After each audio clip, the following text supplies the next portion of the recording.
আসসালামু আলাইকুম শিক্ষার্থীরা, কেমন আছো তোমরা সবাই? আশা করি তোমরা সকলে অনেক বেশি ভালো আছো। তো তোমাদেরকে বলেছিলাম অনেকদিন আগে যে তোমাদের উদ্দেশ্যে গণিত ক্লাস নিয়ে আমরা হাজির হব। তো আজকে আমরা সেই ষষ্ঠ শ্রেণীর গণিত ক্লাস নিয়ে চলে আসলাম।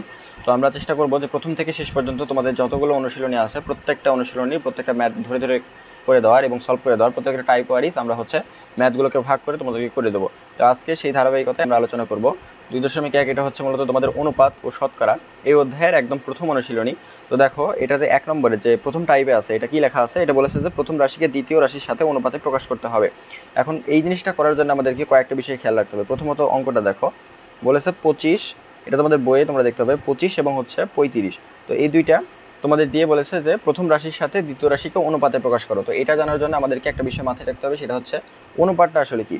তো অনুপাত এই জিনিসটা আসলে কি, যে আমরা যে বলছি যে অনুপাতকে অনুপাতে প্রকাশ করতে হবে। তো অনুপাত এই জিনিসটা আসলে কি? তো অনুপাত জিনিসটা আসলে হচ্ছে একটা ভগ্নাংশ। এটা সবসময় মাথায় রাখতে হবে যে অনুপাত একটি ভগ্নাংশ। তো যেহেতু অনুপাত একটি ভগ্নাংশ, তো 25 এবং 35 এই দুইটা রাশিকে আমরা কিন্তু ভগ্নাংশ আকারে লিখতে পারি।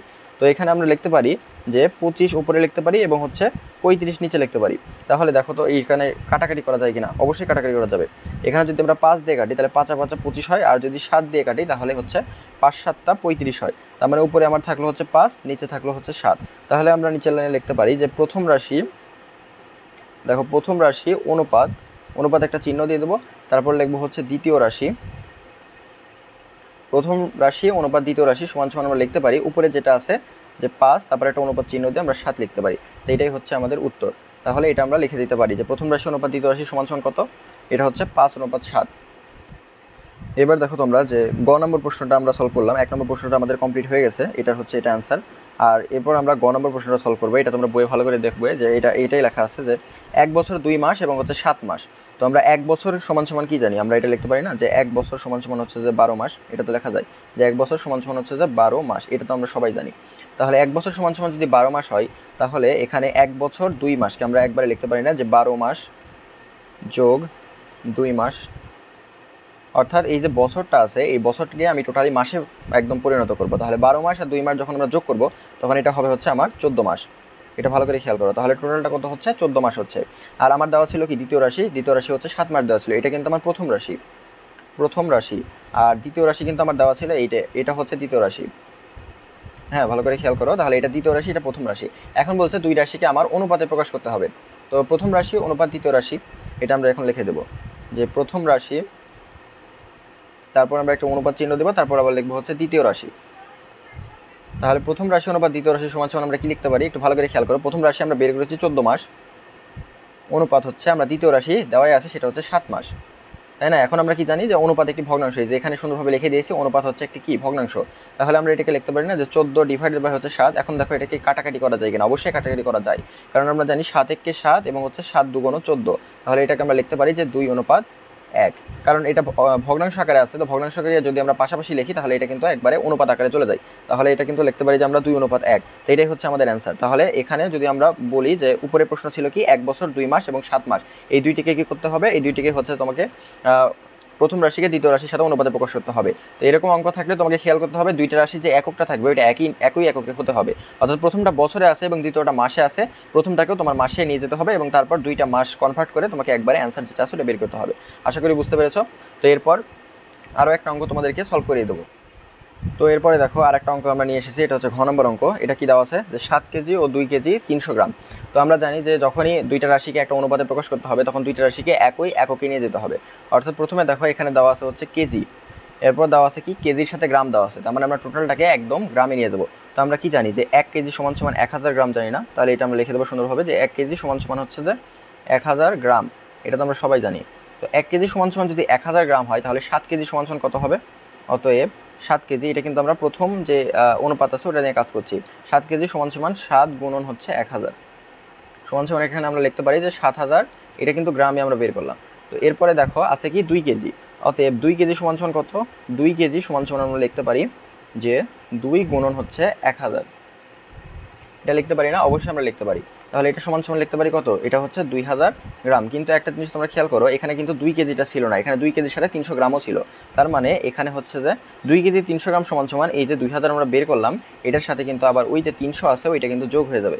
তার মানে টোটাল যে অ্যান্সারটা আসছে ওটা হচ্ছে আমার 2300 এত গ্রাম, এটা হচ্ছে টোটাল গ্রাম। তো এটা কিন্তু গেল হচ্ছে আমার দ্বিতীয় রাশি। হ্যাঁ, দ্বিতীয় রাশি।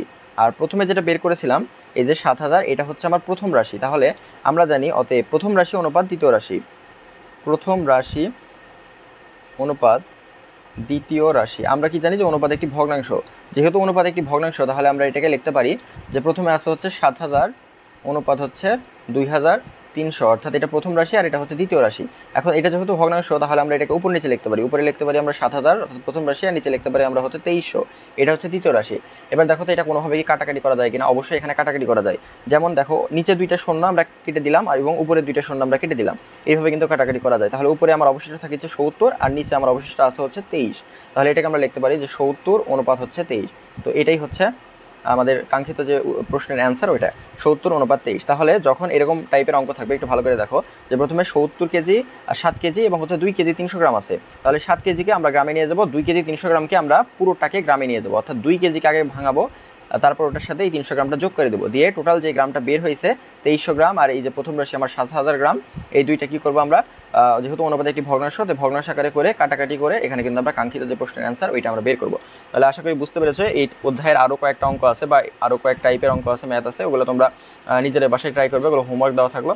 আর আরেকটা অঙ্ক আছে দেখো হচ্ছে যে খ নম্বর অঙ্কটা আমরা তোমাদেরকে করিয়ে দেবো না, এটা হচ্ছে তোমরা নিজেরাই করবে, শুধু একটু দেখে নাও। দেখা আছে যে 7 পূর্ণ 1/3 ও 9 পূর্ণ হচ্ছে 2/5। এটা কিভাবে করবে তোমরা, এটা হচ্ছে তোমাদের কাজ হচ্ছে পূর্ণ ভাঙাতে হবে। এখন পূর্ণ ভাঙাবো কিভাবে, তো প্রথমে একটা জিনিস খেয়াল করো, প্রথমে আছে 7 পূর্ণ 1/3, তো এটাকে পূর্ণ ভাঙানোর কাজ হচ্ছে এই 3 দ্বারা এই যেটা পূর্ণ আকারে আছে এই দুইটাকে গুণ করতে হবে, তাহলে 3 7 21 হয়, যেইটা হবে ওইটা দিয়ে আবার এটার সাথে যোগ করতে হবে, তার মানে 3 7 21, 21-এর সাথে আবার 1 যোগ করলে উপরে হয় হচ্ছে 22, তার মানে উপরে আমার 22 থাকলো, আর নিচে যেটা থাকবে সেটাই আমাদের নিচে চলে আসবে এটা। এবং হচ্ছে যে এরপরেরটা কি, 5 দিয়ে 9কে গুণ করব এবং যেটা হবে তার সাথে আবার 2 যোগ করব, তাহলে 5 9 45 হয় এবং তার সাথে 2 যোগ করলে কত হয় 47 হবে, এবং নিচে আসে হচ্ছে আমাদের 5। তার মানে এই যে পূর্ণের অঙ্কটা ছিল এটাকে নর্মালি অঙ্কের মতো করে আমরা ভাঙিয়ে দেবো। এরপর আমাদের কাজ কি, আমরা জানি যে এটা হচ্ছে আমাদের প্রথম রাশি এবং এটা হচ্ছে আমাদের দ্বিতীয় রাশি, তাহলে আমরা লিখতে পারি যে প্রথম রাশি অনুপাত দ্বিতীয় রাশি, এটা তো আমরা লিখতে পারি।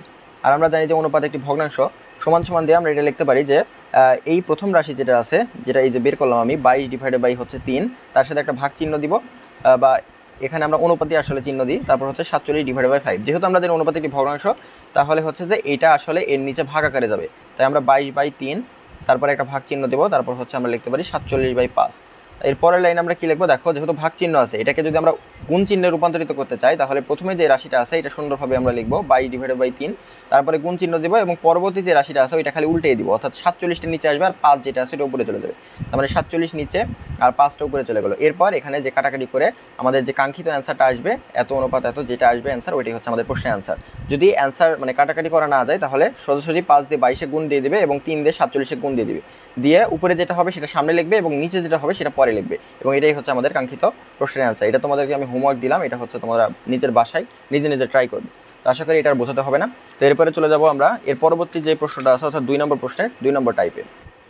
তো এরপর দেখো তোমাদের 2 নম্বর প্রশ্নে চলে আসলাম। এখানে কি লেখা আছে যে অনুপাতগুলোকে সরলীকরণ করতে বলছে, অনুপাতগুলোকে কি সরলীকরণ করো। আচ্ছা, অনুপাতগুলোকে যদি আমরা সরলীকরণ করতে চাই তাহলে কিভাবে করতে হবে, তো প্রথম প্রশ্নটা দেখো কি দেখানো আছে, একটা হচ্ছে তোমাদের যে অনুপাত দেওয়া আছে যে 9:5। তোমাদের বইয়ের অঙ্কগুলোই কিন্তু আমরা করে দেওয়ার চেষ্টা করছি, তোমরা বই বের করে যদি দেখো যে এগুলো অঙ্কই কিন্তু তোমাদের 2025 শিক্ষাবর্ষে যে নতুন বইটা দিয়েছে ওই বইয়ে যে অঙ্কগুলো আছে আমরা কিন্তু হুবহু ওই অঙ্কগুলো নিয়ে কাজ করছি। তো চলো বেশি কথা না বাড়িয়ে এই অঙ্কটা সলভ করে দেওয়া যায়। এখন সরলীকরণ বলতে আমরা কি বুঝি, একটা জিনিস খেয়াল করবে যে সরলীকরণ শব্দের অর্থ হলো ভাঙা, অর্থাৎ ভেঙে ক্ষুদ্র ক্ষুদ্র অংশে পরিণত করা, ভেঙে দেওয়া। হ্যাঁ, সরলীকরণ শব্দের অর্থ হচ্ছে সংক্ষেপে যদি বলতে চাই তাহলে এটা হচ্ছে ভেঙে দেওয়া, অর্থাৎ বড় একটা জিনিসকে সরলীকরণ করে কি করতে হয়, ছোট করতে হয়। তো এখানে দেখানো আছে যে 9 দেখানো আছে আর হচ্ছে 12 দেখানো হয়েছে। তো এই দুইটা নিয়ে আমরা কীভাবে কাজ করতে পারি, আমরা একটু আগেই জেনে এসেছি অনুপাতকে আমরা ভগ্নাংশ আকারে করতে পারি। যে আমরা জানি যে অনুপাত একটি কি, অনুপাত একটি ভগ্নাংশ। আচ্ছা, অনুপাত একটি কি, অনুপাত হচ্ছে একটি ভগ্নাংশ। তাহলে যেহেতু অনুপাত একটি ভগ্নাংশ তাহলে এটাকে আমরা এইভাবে লিখতে পারি না যে উপরে 9 নিচে হচ্ছে 12, অর্থাৎ এটাকে আমি ভাগ আকারে লিখলাম। যেহেতু উপরে 9 আছে নিচে হচ্ছে 12 আছে, এখন আমাকে করতে বলেছে সরলীকরণ, তাহলে এটাকে আমরা কাটাকাটি করে ছোট একটা পর্যায়ে নিয়ে যাব। তাহলে উপরে যদি আমরা কাটাকাটি করি দেখো 3 3-এ 9 হয়, আবার নিচে 3 4-এ 12 হয়, অর্থাৎ উপরে 3 দিয়ে কাটে নিচে হচ্ছে 4 দিয়ে কাটে, তাহলে আমরা উপরে লিখতে পারি হচ্ছে 3 হচ্ছে 4। এবার এর পরের লাইন আমি কি লিখবো, 3:4। তাহলে এই বড় একটা সংখ্যা ছিল 9:12, এটাকে আমি ছোট করে 3:4 এটাতে পরিণত করেছি। তাহলে এটাই হচ্ছে আমার কাঙ্ক্ষিত প্রশ্নের যে উত্তরটা আছে ওইটা। তো এরপরে দেখো এর পরবর্তী যে প্রশ্নটা আছে সেটা হচ্ছে যে খ নম্বর প্রশ্ন আছে হচ্ছে তোমার 15 আছে, আর একটা হচ্ছে কত আছে 21 আছে। এবার দেখো তো 15 আর 21 আমরা জানি অনুপাত একটি ভগ্নাংশ, তাহলে উপরে আমরা 15 লিখতে পারি এবং নিচে হচ্ছে আমরা 21 লিখতে পারি। এবার দেখো 15 এবং 21কে কি কোনো সংখ্যা দ্বারা বিভাজ্য হয়? অবশ্যই একটা সংখ্যা দ্বারা বিভাজ্য হয়, এবং সেটা হচ্ছে কোন সংখ্যা দ্বারা বিভাজ্য হয়? 15 আর 21, 3 7 21 হয় এবং 3 5 15 হয়, তার মানে 3 দ্বারা বিভাজ্য। 3 7 21 এবং 3 5 15, তার মানে উপরে থাকছে আমার 5 এবং নিচে আছে হচ্ছে 7, তাহলে এটাকে আমি লিখতে পারি হচ্ছে 5:7। এইভাবে আমরা কিন্তু লিখতে পারি। তাহলে এটা হচ্ছে আমাদের কাঙ্ক্ষিত প্রশ্নের উত্তর। এরপর দেখো গ নম্বরে কি বলেছে, গ নম্বরে বলেছে হচ্ছে 45 অনুপাত হচ্ছে 36, 45 অনুপাত 36। তাহলে এটাকে আমরা এইভাবে লিখতে পারি পরবর্তী লাইনে, যে উপরে 45 এবং নিচে হচ্ছে 36, কেননা অনুপাত একটি ভগ্নাংশ। তো অনুপাতটাকে আমরা ভেঙে ভগ্নাংশ আকারে অর্থাৎ ভাগ আকারে কিন্তু লিখতে পারি। 45 এবং 36কে একটি সাধারণ সংখ্যা দ্বারা বিভাজ্য হয়, এবং সেটা হচ্ছে কোন সংখ্যা দ্বারা বিভাজ্য হয়? একটা হচ্ছে 5 নং 45 আর একটা হচ্ছে 4 নং 36, তার মানে 9 দ্বারা বিভাজ্য হয়। উপরে হচ্ছে 5 নং 45 এবং নিচে হচ্ছে 4 নং 36 হয়।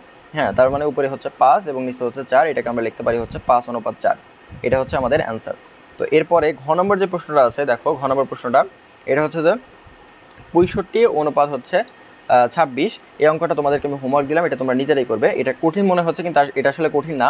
এটা হচ্ছে তোমাদের একটা সংখ্যা দিয়ে ট্রাই করবে, যে 13, এটা এমন একটা সংখ্যা, এই সংখ্যা দিয়ে কিন্তু 65 এবং হচ্ছে 26, সম্ভবত 13 দুগুণ 26 হয়, আর 5 তারাং 65 হতে পারে, বা তোমরা এটা নিজেরাই করে দেখবে। এটা হচ্ছে 6 তারাং সম্ভবত 65 হতে পারে। যাই হোক, 13 দিয়ে সম্ভবত বিভাজ্য হবে, এটা আমি জানি না সঠিক, কিন্তু তোমরা এটা একটু ট্রাই করে দেখতে পারো, বা 13 কোনো আশেপাশের সংখ্যা দ্বারা এই দুটো সংখ্যাই বিভাজ্য হতে পারে। তো এটা তোমাদেরকে হোমওয়ার্ক দিলাম, এটা তোমরা নিজেরাই করে নেবে। তো এরপর দেখো যে 3 নম্বর যে প্রশ্নটা দেওয়া হয়েছে, 3 নম্বর প্রশ্ন কি বলেছে একটু ভালো করে খেয়াল করো। 3 নম্বর প্রশ্নে কি বলেছে? 3 নম্বর প্রশ্নে বলেছে যে ভগ্নাংশগুলোকে সমতুল ভগ্নাংশে প্রকাশ করো। হ্যাঁ, সমতুল ভগ্নাংশ। এখন সমতুল ভগ্নাংশটা আসলে কি, এটা বলতে কি বোঝাচ্ছে সমতুল ভগ্নাংশ? সমতুল ভগ্নাংশ মানে একই রকমের ভগ্নাংশ, অর্থাৎ একটা ভগ্নাংশ ছোট আকারে দেওয়া আছে আর একটা ভগ্নাংশ বড় হলেও ওইদের দুইজনের মধ্যে যে ভাগফলটা আছে ওইটা কিন্তু সেম হবে। এটা একটু ভালো করে বুঝিয়ে দিচ্ছি। ধরো যে এখানে একটা সংখ্যা, এটা আমি রাপে তোমাদেরকে বুঝিয়ে দিচ্ছি। ধরো যে উপরে আছে হচ্ছে তোমার 15 আছে, আর নিচে হচ্ছে আমার হচ্ছে 3 আছে। এখন 3 দিয়ে যদি আমি 15কে কাটি বা কাটাকাটি করি, তাহলে কিন্তু আমি অ্যান্সার পেয়ে যাবো 3 5 15, 5 আছে। আবার এই ভগ্নাংশটার সমতল ভগ্নাংশ কিন্তু হচ্ছে উপরে 50 এবং হচ্ছে নিচে 10, কেননা কারণ 10 থেকে 50কে যদি কাটাকাটি করি তাহলে ওই 5ই পাওয়া যায়। তাহলে দুইটাতে যেহেতু অ্যান্সার একই পাওয়া যাচ্ছে, তো এরকম টাইপের ভগ্নাংশই হচ্ছে মূলত সমতল ভগ্নাংশ। তো সমতল ভগ্নাংশের যে নিয়ম আছে কিছু সমতল ভগ্নাংশ করা, সেটা হচ্ছে ক্রস গুণন। এবং ক্রস গুণন কি সেটা তোমাদেরকে আমি ধাপে ধাপে শিখিয়ে দেবো। তো প্রথমত দেখো একটা ভগ্নাংশ দেওয়া আছে, সেটা হচ্ছে 2:3। এটা একটা ভগ্নাংশ দেওয়া আছে, এটা সমান সমান বলেছে 8 অনুপাত একটা ফাঁকা ঘর দেওয়া আছে। হ্যাঁ, এখন 2:3 সমান সমান 8 অনুপাত একটা ফাঁকা ঘর দেওয়া হয়েছে। আমরা জানি যে অনুপাত একটি কি ভগ্নাংশ, তার মানে আমরা এটাকে এইভাবে লিখতে পারি। এটা হচ্ছে একটা বা চিহ্ন তোমরা দিয়ে দেবে, উপরে তোমরা 2 লিখতে পারো, নিচে 3 লিখতে পারো, কারণ এই যে অনুপাত এটাকে ভেঙে দিয়ে আমি ভাগ আকারে অর্থাৎ ভগ্নাংশ আকারে লিখলাম। সমান সমান দিয়ে তুমি লিখতে পারো যে উপরে 8 এবং নিচে হচ্ছে ফাঁকা ঘর দিয়ে দিলে। এবার দেখো ক্রস গুণনটা আসলে ক্রস গুণন মানে হচ্ছে সমান সমানের এপাশে যেটা থাকবে, উপরে যে সংখ্যাটা থাকবে এই সংখ্যার সাথে সমান সমানের এপাশে নিচে যে সংখ্যাটা আছে এই দুইটা সংখ্যা গুণ আকারে চলে যাবে, তারপর সমান সমান হবে, তারপর এই 3-এর সাথে আবার 8 গুণ আকারে চলে যাবে এইভাবে। অর্থাৎ সংখ্যাটা এরকম হবে যে 2 গুণন ফাঁকা ঘর সমান সমান তুমি লিখতে পারো যে 3 গুণন 8, অর্থাৎ এটার উপরের সাথে সমান সমানের এপাশে গুণ, তারপর একটা সমান সমান চিহ্ন দিয়ে এটার নিচের সাথে সমান সমানের ওপাশে উপরে যে সংখ্যাটা আছে ওইটার একটা গুণ হবে, যেটাতে 3 গুণন হচ্ছে 8 হয়। এবার দেখো যে আমাকে বের করতে বলেছে যে এই ফাঁকা ঘরে কোন সংখ্যাটি হবে। তাহলে আমি ফাঁকা ঘরটাকে এই পাশে রেখে দিলাম এবং অন্যান্য যত সংখ্যা আছে উপরে পাশে ছিল তোমার 3 গুণ হচ্ছে 8 ছিল। হ্যাঁ, এই সংখ্যাটা এই পাশে ছিল, আর এই যে 2 ছিল এটাকে আমি ক্রস করে এই পাশে পাঠিয়ে দিলাম। এখন এই পাশে গুণ আকারে ছিল, এই পাশে যদি কোনো সংখ্যা যায় সেটা ভাগ আকারে চলে যাবে। অর্থাৎ সমান সমানের এই পাশে একটা জিনিস খেয়াল করো এখানে, যে সমান সমানের এ পাশে যদি কোনো সংখ্যা গুণ আকারে থাকে ফাঁকা ঘরে, উপাশে যদি এই সংখ্যাটা চলে যায় তাহলে অবশ্যই এই সংখ্যাটা ভাগ আকারে চলে যাবে। হ্যাঁ, তাহলে এখানে ভাগ আকারে চলে গেল। এখন দেখো এখানে 4 2 8 কাটাকাটি করা যায়, আর 3 4 হচ্ছে 12, তার মানে ফাঁকা ঘরে যে সংখ্যাটা বসবে সেটা আসলে 12 ছিল। তার মানে এখানে তোমরা, আচ্ছা আমি যদি একটু সরিয়ে দিই, দেখো এখানে যে তোমরা সংখ্যাটা বের করলে যে ফাঁকা ঘরের সংখ্যা এটা হচ্ছে 12 ছিল, তার মানে এই যে প্রথম যে অনুপাতটা আমরা বের করেছিলাম তাহলে ওইটা আমরা সুন্দরভাবে লিখে দেবো যে 2:3 সমান সমান হচ্ছে 8 অনুপাত ফাঁকা ঘরের জায়গায় আমরা বসিয়ে দেবো হচ্ছে 12।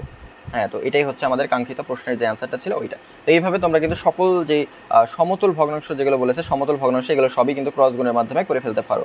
এটা হচ্ছে তোমাদের ক্রস গুণের যে উপাদান আছে, মানে ক্রস গুণের যে নিয়মটা আছে ওইটার মাধ্যমে কিন্তু তোমরা এটা করে ফেলতে পারো। আচ্ছা যাই হোক, তো এরপরে পরবর্তী অঙ্কে চলে যাওয়া যাক।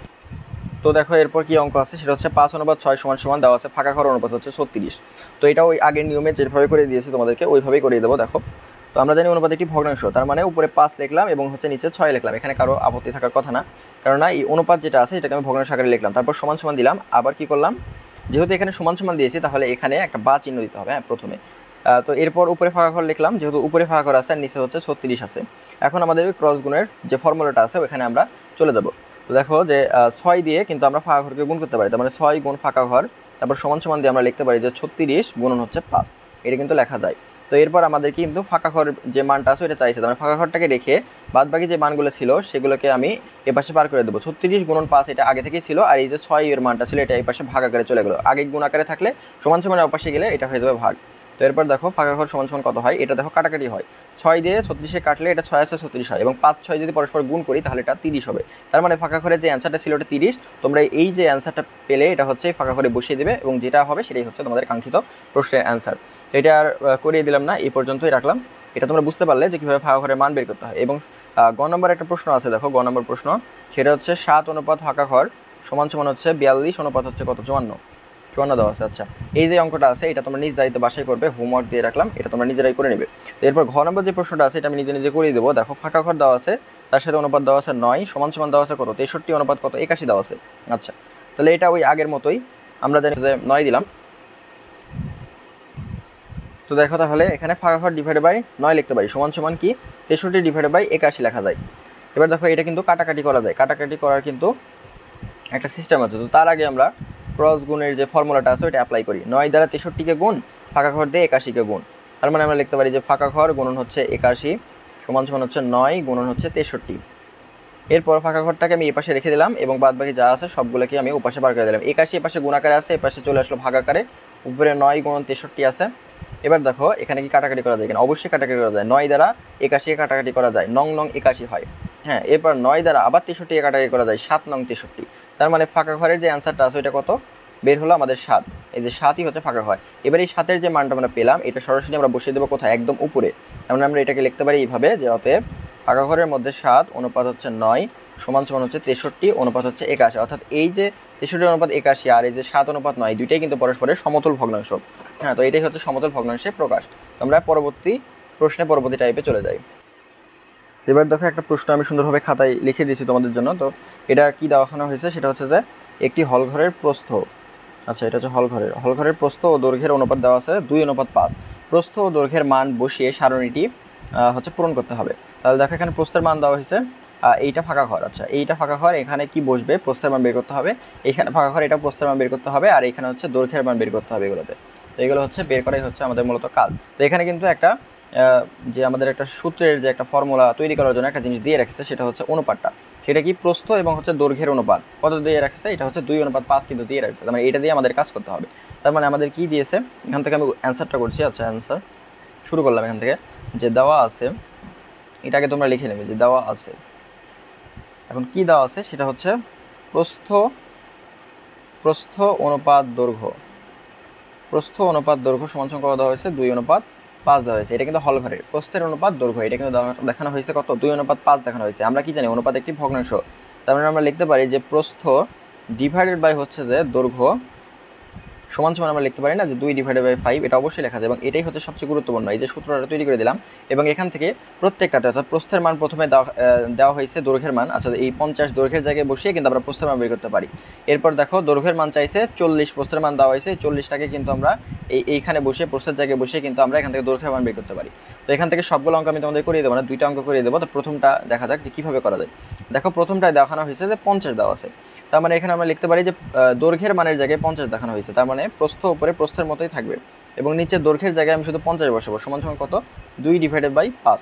তাহলে এখানে আমি লিখতে পারি যে প্রস্থ সমান সমান কত লেখা যায়, এই যে 2 ডিভাইডেড বাই 5 ছিল, এপাশে ভাগ, এপাশে গেলে গুণ আকারে চলে যাবে। এরপর দেখো 5 দিয়ে 50 কাটা যায়, 5 10 50, 10 দিয়ে আবার 2 1 গুণ করা যায়, তাহলে এখানে হচ্ছে 20। তার মানে এই যে 20 এটাই হচ্ছে এখানে বসবে, হ্যাঁ। তার মানে এখানে অ্যান্সারটা হচ্ছে 20। এবার পরবর্তী প্রশ্নটা দেখি। পরবর্তী প্রশ্ন একই রকমভাবে যে এখানে দেখানো হয়েছে তোমাকে প্রস্থের মান দেওয়া হয়েছে, তার মানে প্রস্থ যেখানে আছে ওই প্রস্থের জায়গায় আমি 40 বসালাম আর নিচে হচ্ছে আমি দৈর্ঘ্য বসালাম। তারপর হচ্ছে আমি লিখলাম 2 ডিভাইডেড বাই হচ্ছে 5। তো এরপর আছে আমার দৈর্ঘ্য, তাহলে এটাকে আমি কীভাবে করতে পারি, এটাকে দেখো আমি ক্রস গুণের মাধ্যমে করতে পারি। তো আমি লিখতে পারি যে দৈর্ঘ্য গুণন হচ্ছে 2 সমান সমান হচ্ছে 40 গুণন কত 5। তো এরপর দেখো দৈর্ঘ্য দৈর্ঘ্য সমান সমান কত লেখা যায়? উপরে আছে আমার 40 গুণন 5, আর নিচে এই যে 2 গুণ আকারে ছিল, এটা পাশে যা ভাগ আকারে চলে যাবে। এবার এটা দিয়ে এটা কাটলাম, 20 × 40 হয়, এবং 5 দিয়ে 20 গুণ করলে অ্যান্সার হচ্ছে 100। তার মানে এখানে অ্যান্সারটা বসবে হচ্ছে আমার 100 বসবে। আর এই দুইটা যে ফাঁকা রাখলাম, এই দুইটা অর্থাৎ 3 নম্বর এবং হচ্ছে 4 নম্বর, এই দুইটা তোমরা নিজ দায়িত্ব করবে, এটা তোমাদের জন্য হোমওয়ার্ক দিয়ে রাখলাম। ঠিক আছে, তো পরবর্তী এবার প্রশ্নে আমরা চলে যাই।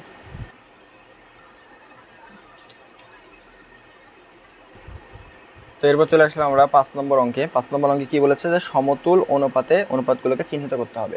এখন সমতুল অনুপাত বলতে কি বোঝো? অর্থাৎ যেগুলো ভগ্নাংশকে ভাগ করলে এগুলোর হচ্ছে যে মানটা আছে ওগুলো একই পাওয়া যায়। তো একটা জিনিস আমি তোমাদেরকে বুঝিয়েছি, এখানে আমি সবগুলো করিয়ে দেবো না, কয়েকটা শুধু করিয়ে দেবো। তো প্রথমে দেখো, প্রথমে দেওয়া হয়েছে, ধরো যে এটা প্রথম একটা ভগ্নাংশ আমি ধরলাম, আর এটা হচ্ছে দ্বিতীয় একটা ভগ্নাংশ ধরলাম। হ্যাঁ, প্রথম দুইটা ভগ্নাংশ।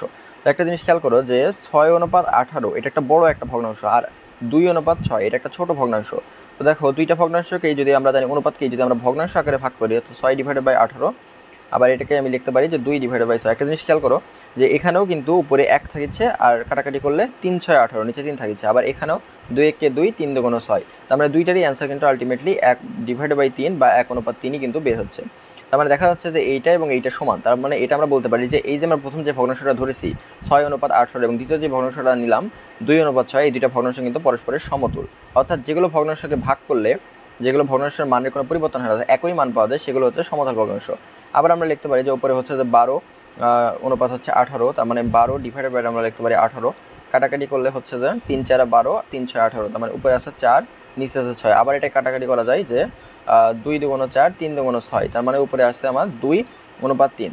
এখন এইরকম একটা এখানে যদি আমি লিখি যে 2:3 একটা ভগ্নাংশ, তাহলে এই যে এই ভগ্নাংশ এবং এই যে 12:18, এই দুইটা ভগ্নাংশ কিন্তু একই সমতুল, অর্থাৎ এই দুইটার মানই কিন্তু একই বের হয়েছে, 2:3 এবং হচ্ছে 2:3। তার মানে যেগুলো ভগ্নাংশকে আমরা কাটাকাটি করে ভগ্নাংশ আকারে লিখে, অনুপাতগুলোকে ভগ্নাংশ আকারে লিখে সেগুলোকে কাটাকাটি করে সেগুলোর মান যদি একই বের করতে পারি, তাহলে ওগুলোকে বলা হয় হচ্ছে পরস্পরের সমতল ভগ্নাংশ। এটাই ছিল হচ্ছে 5 নম্বর টাইপ। এটা হচ্ছে তোমাদের 6 নম্বর অঙ্ক, যেখানে বলা হয়েছে অনুপাতগুলোকে মিশ্র অনুপাতে প্রকাশ করতে হবে। এখন মিশ্র অনুপাতটা আসলে কি, এটা আগে জানতে পারলে কিন্তু আমরা অ্যান্সারটা বের করতে পারবো। মিশ্র অনুপাত বলতে এটাই বোঝায় যে প্রত্যেকটা, দেখো এখানে 3টা অনুপাত দেখানো হয়েছে, তার মানে 3টা ভগ্নাংশ দেওয়া হয়েছে। 3টা অনুপাত মানে হচ্ছে 3টা ভগ্নাংশ, এটা প্রথম, এটা হচ্ছে দ্বিতীয়, আর এটা হচ্ছে তৃতীয়। 3টা অনুপাত, তার মানে হচ্ছে 3টা ভগ্নাংশ। এখন দেখো প্রত্যেকটা ভগ্নাংশ এগুলোকে আমরা কিন্তু ভগ্নাংশ আকারে লিখতে পারি। কীভাবে? 3/5, কমা দিয়ে আমরা লিখতে পারি 5/7, 3 নম্বরটা লিখতে পারি আমরা 7/9। এখন আমরা জানি যে অনুপাত একটি ভগ্নাংশ, তো যেহেতু অনুপাত একটি ভগ্নাংশ, তাহলে এই যে ভগ্নাংশগুলো লিখলাম, এখন প্রত্যেকটা ভগ্নাংশের কিন্তু দুইটা অংশ থাকে, একটা হচ্ছে লব এবং আরেকটা হচ্ছে হর। আমরা উপরে যেটা থাকে সেটা হচ্ছে লব এবং নিচে যেটা থাকে সেটা হচ্ছে হর। আমাদের কাজ কি, প্রত্যেকটা লবের সাথে প্রত্যেকটা লবের গুণ দিতে হবে উপরে, এবং নিচে প্রত্যেকটা হরের সাথে প্রত্যেকটা হরের গুণ দিতে হবে। সেটাই আমরা এখন করব। তো দেখো নিচে আমরা 5×7 গুণন হচ্ছে 9 লিখতে পারি, এবং উপরে হচ্ছে 3×5 গুণন হচ্ছে 7, এটা কিন্তু আমরা লিখে দিতে পারি। এবার দেখো উপরে আছে 5, নিচে আছে 5, কাটাকাটি হয়ে গেল। উপরে আছে 7, নিচে আছে 7, কাটাকাটি হয়ে গেল। উপরে আছে 3, 3×1=3, 3×3=9, তার মানে উপরে থাকলো আমার 1 আর নিচে থাকছে আমার 3, তার মানে 1/3 থাকছে। তো এটাই হচ্ছে আমার মিশ্র যে অনুপাত, সেটাই হচ্ছে মিশ্র অনুপাত। মানে মিশ্র অনুপাত কি? মিশ্র অনুপাত প্রথমে আমাদের যে ভগ্নাংশগুলো আছে এগুলোকে আমাদের লব হরে, অর্থাৎ অনুপাতগুলোকে ভগ্নাংশ আকারে নিয়ে লব হরে প্রকাশ করে তারপর প্রত্যেকটা লব গুণ করতে হবে এবং নিচে প্রত্যেকটা হর গুণ করতে হবে। তো সেটাই হচ্ছে আমাদের মিশ্র অনুপাত। এটাই হচ্ছে আমাদের মিশ্র অনুপাতে প্রকাশ। এটা হচ্ছে আমার মিশ্র যে অনুপাতটা আছে ওইটাকে অনুপাতে প্রকাশ। তো এটা হচ্ছে আমি ক নম্বর করে দিলাম, এবং এরপরে আরেকটা প্রশ্ন আছে যেটা তোমরা দেখবে যে খ নম্বর একটা প্রশ্ন আছে, ওইটা হচ্ছে তোমরা নিজেরা হোমওয়ার্ক করবে। ওটা সম্ভবত 5:3, 7:5, আর একটা আছে 9:7। এই 3টা অঙ্ক আছে, এটা তোমাদের নিজেরা বাসায় করে নেবে, এটা হোমওয়ার্ক HW দিয়ে রাখলাম। আচ্ছা, তাহলে এটাই হচ্ছে তোমাদের মিশ্র অনুপাতে যে প্রকাশের সে বিষয়টা গেল। তোমরা যদি বুঝতে না পারো তাহলে জিনিসটাকে একটু থামিয়ে রেখে বা হচ্ছে যে বারবার হচ্ছে কেটে কেটে এটা তোমরা দেখে শিখে নিতে পারো। তো এরপর চলে যাচ্ছি পরবর্তী। তো এরপর দেখো 7 নম্বর প্রশ্নে কি বলেছে যে নিচের যে সরল অনুপাত, আচ্ছা এই যে 9:16 একটা অনুপাত দিয়েছে, অনুপাত মানে ভগ্নাংশ দিয়েছে, তো এই অনুপাতটিকে কি ব্যস্ত অনুপাতে প্রকাশ করতে হবে। এখন তার জন্য আমাকে প্রথমেই জানতে হবে যে ব্যস্ত এই কথাটার অর্থ আসলে কি। ব্যস্ত শব্দের অর্থ হচ্ছে বিপরীত। হ্যাঁ, ব্যস্ত শব্দের অর্থ হচ্ছে বিপরীত। এখন ভগ্নাংশের ক্ষেত্রে বিপরীত বলতে বোঝায় যে উল্টিয়ে দেওয়া। হ্যাঁ, ধরো যে 2/, হচ্ছে নিচে 1 আছে, তো এটাকে যদি আমি ব্যস্ত করি, 2/1কে যদি আমি ব্যস্ত করি, তাহলে এটা হয়ে যাবে 1/2, অর্থাৎ উল্টো করা। এটা কিন্তু খুবই একটা সহজ বিষয় যে উল্টো করা, একটা ভগ্নাংশটাকে উল্টো করে দেওয়া। তার মানে এই যে এখানে 9:16 আছে, তো এটাকে আমি লিখতে পারি, যেহেতু একটা ভগ্নাংশ তার মানে 9/16 লেখা যায়। এটাকে যদি আমি ব্যস্ততে রূপান্তরিত করি, এটার হচ্ছে ব্যস্ত অনুপাত লিখে এটাকে জাস্ট সমান সমান দিয়ে উপরে আমার আছে 16, নিচে যেটা আছে এটা উপরে চলে যাবে, আর উপরে 9 ছিল, ওই 9টা নিচে চলে আসবে। তো এটাই হচ্ছে আমার অ্যান্সার। অর্থাৎ ব্যস্ত অনুপাতে যদি প্রকাশ করি তাহলে এটা হয়ে যায় কত, এটা 16:9 হয়ে যায়। তাহলে এটা অ্যান্সারটা হচ্ছে 16:9। হ্যাঁ, এটাই হচ্ছে ছিল আমার ব্যস্ত অনুপাতে যে প্রকাশের যে বিষয়টা ওইটা। তো এরপর দেখো 8 নম্বরে কি আছে। 8 নম্বরে আছে হচ্ছে যে বলছে যে নিম্নের অনুপাতগুলোর কোনটি একক অনুপাত। নিম্নের অনুপাতগুলোর মধ্যে কোনটি হচ্ছে কি একক অনুপাত, অর্থাৎ একক অনুপাত বের করতে বলেছে। হ্যাঁ, একক অনুপাত এটা কোনটি, কোনটি হচ্ছে একক অনুপাত। দেখো কয়েকটা প্রশ্ন দেখানো হয়েছে। এখন একক অনুপাত বলার জন্য তোমাকে কয়েকটা বিষয় খেয়াল রাখতে হবে যে অনুপাতে 16 অনুপাত হচ্ছে 13 দেওয়া হয়েছে। তো এটা যেহেতু একটা অনুপাত, আমরা জানি অনুপাত একটি ভগ্নাংশ, সেটা তো জানি, অনেকবার পড়লাম বা বললাম আমি। তো এখানে দেখো এখানে দুইটা রাশি নাই, একটা হচ্ছে সামনের রাশি এবং আরেকটা হচ্ছে পেছনের রাশি, অর্থাৎ একটা হচ্ছে প্রথম রাশি এবং আরেকটা হচ্ছে দ্বিতীয় রাশি। তো অনুপাতে যেটা সামনে থাকে বা যেটা প্রথম রাশি এটাকে বলা হয় হচ্ছে যে পূর্ব রাশি, পূর্ব রাশি, এবং যেটা শেষে থাকে সেটাকে বলা হয় হচ্ছে যে উত্তর রাশি। হ্যাঁ, তার মানে সেই হিসাবে প্রথমে যেটা আছে 16 এটা হচ্ছে পূর্ব রাশি এবং পরে যেটা আছে 13 এটা কিন্তু হচ্ছে উত্তর রাশি। তার মানে প্রথমেরটা হচ্ছে পূর্ব রাশি, দ্বিতীয়টা হচ্ছে উত্তর রাশি। তো এই দুইটা আমরা বুঝলাম যে অনুপাতের ক্ষেত্রে পূর্ব রাশি কাকে বলে আর উত্তর রাশি কাকে বলে। তার মানে আমি যদি এখানে বলি যে 2:3, এখানে হচ্ছে পূর্ব রাশি যেটা সামনে থাকে 2 এবং উত্তর রাশি যেটা পরে থাকে সেটা হচ্ছে 3। তার মানে এক্ষেত্রে এটা হচ্ছে পূর্ব রাশি এবং এটা হচ্ছে উত্তর রাশি। এখন একক অনুপাত প্রকাশ করার জন্য কয়েকটা বিষয় আমাদের মাথায় রাখতে হবে। প্রথমত একক অনুপাতের শর্ত। একক অনুপাত, একক অনুপাতের ক্ষেত্রে কি হতে হবে, একক অনুপাতের ক্ষেত্রে প্রথম শর্ত হচ্ছে পূর্ব রাশি যেটা আছে এই পূর্ব রাশিটা এটা সবসময় ছোট হতে হবে উত্তর রাশি অপেক্ষা। পূর্ব রাশি ছোট হবে উত্তর রাশি অপেক্ষা। হ্যাঁ, তার মানে পূর্ব রাশির যে মানটা আছে এটা ছোট হতে হবে উত্তর রাশি অপেক্ষা। আর 2 নম্বর যে শর্ত আছে, হয় এই শর্ত মিলতে হবে অথবা পূর্ব রাশি সমান সমান উত্তর রাশি হবে। পূর্ব রাশি সমান সমান হচ্ছে যে উত্তর রাশি হতে হবে। এই দুইটা যদি শর্তে মেলে তাহলে এটা হচ্ছে একটা একক অনুপাত। তো এখন দেখি ক নম্বরে কি দেওয়া ছিল। ক নম্বরে দেওয়া ছিল হচ্ছে 16 অনুপাত হচ্ছে 13। এখানে একটা জিনিস খেয়াল করো, 16 সংখ্যাটা কিন্তু বড়, অর্থাৎ পূর্ব রাশিটা বড় দেওয়া আছে, উত্তর রাশিটা হচ্ছে ছোট দেওয়া হয়েছে। তাহলে পূর্ব রাশি বড় আর উত্তর রাশি ছোট, তাহলে কিন্তু এই শর্তে মিলল না। এই শর্তে ছিল যে পূর্ব রাশিকে ছোট হতে হবে, তাহলে এটা একক অনুপাতের যে শর্তটা আছে এটাকে কিন্তু প্রাধান্য দিল না। যেহেতু একক অনুপাতের শর্ত দিল না, অতএব এটার একক অনুপাত নাই, এটার একক অনুপাত নেই, এটার হচ্ছে একক অনুপাত নেই। খ নম্বর যে প্রশ্নটা দিছে, খ নম্বর প্রশ্ন হচ্ছে দেখানো হয়েছে যে 13 অনুপাত হচ্ছে 17। হ্যাঁ, 13 অনুপাত 17। দেখো 17 এখানে কিন্তু বড় সংখ্যা দিচ্ছে, তাই না? তার মানে এটা হচ্ছে উত্তর রাশি বড় আর পূর্ব রাশি যেটা হচ্ছে ছোট, তার মানে এটা অবশ্যই একটা একক অনুপাত। এটাকে কিন্তু আমরা বলতে পারি যে এটা একক অনুপাত।